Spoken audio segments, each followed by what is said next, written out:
حشر میں پھر ملیں گے میرے دوستو. Subscribe to our channel by clicking the subscribe button. Click the bell button and enjoy the latest uploads from our channel. انا للہ و انا الیہ راجعون. رکن قومی اسمبلی عامر لیاقت حسین کراچی میں انتقال کر گئے. عامر لیاقت حسین کو تشویشناک حالت میں نجی اسپتال منتقل کیا گیا. کل نفس ذائقۃ الموت.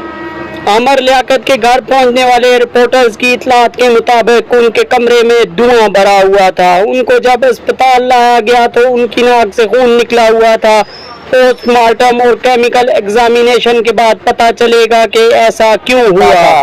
جہاں ڈاکٹرز نے طبی معائنے کے بعد عامر لیاقت کے انتقال کی تصدیق کی. تفصیلات کے مطابق عامر لیاقت حسین کے کمرے کا دروازہ بند تھا جسے گھر کے ملازمین کافی دیر سے کھٹکھٹا رہے تھے. ملازم نے بتایا کہ عامر لیاقت کی گزشتہ رات طبیعت کافی خراب تھی. ان کے دل میں تکلیف ہو رہی تھی. انہیں اسپتال جانے کا کہا گیا لیکن انہوں نے انکار کر دیا. ذرائع کے مطابق عامر لیاقت حسین کو ان کے گھر خداداد کالونی سے ایمبولنس کے ذریعے اسپتال منتقل کیا گیا تھا. اسپتال ذرائع کے مطابق ڈاکٹرز کا کہنا ہے کہ عامر لیاقت کو مردہ حالت میں اسپتال لایا گیا. عامر لیاقت کے ڈرائیور نے پولیس کو طبیعت خرابی کی اطلاع دی. عامر لیاقت کے ڈرائیور نے پولیس کو طبیعت خرابی کی اطلاع دی اور بتایا کہ ان کے کمرے سے گزشتہ روز چیخنے کی آوازیں بھی آئیں.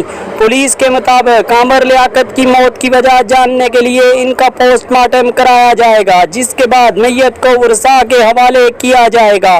پولیس کا کہنا ہے کہ عامر لیاقت کے گھر سے شواہد جمع کیے جا رہے ہیں. ان کے ملازمین اور ڈرائیور سے بیانات لیے جائیں گے. عامر لیاقت کے انتقال کے بعد قومی اسمبلی کی کارروائی ملتوی. عامر لیاقت حسین کے انتقال کی خبر پر اسپیکر راجہ پرویز اشرف نے کہا کہ افسوسناک خبر آئی ہے کہ رکن اسمبلی عامر لیاقت کا انتقال ہو گیا ہے. ایوان کی کارروائی فوری روکنی چاہیے.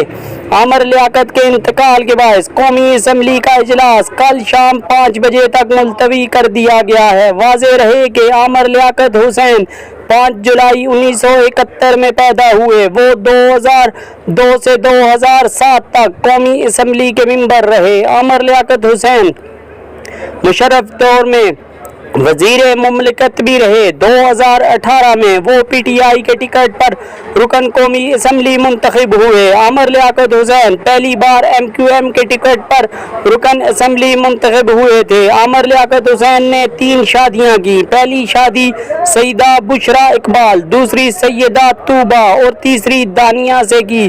وہ بشرا اور طوبہ کو طلاق دے چکے تھے جبکہ دانیہ تاحال ان کی منکوحہ تھی جنہوں نے عامر لیاقت کے خلاف تنسیخ نکاح کا کیس دائر کر رکھا تھا.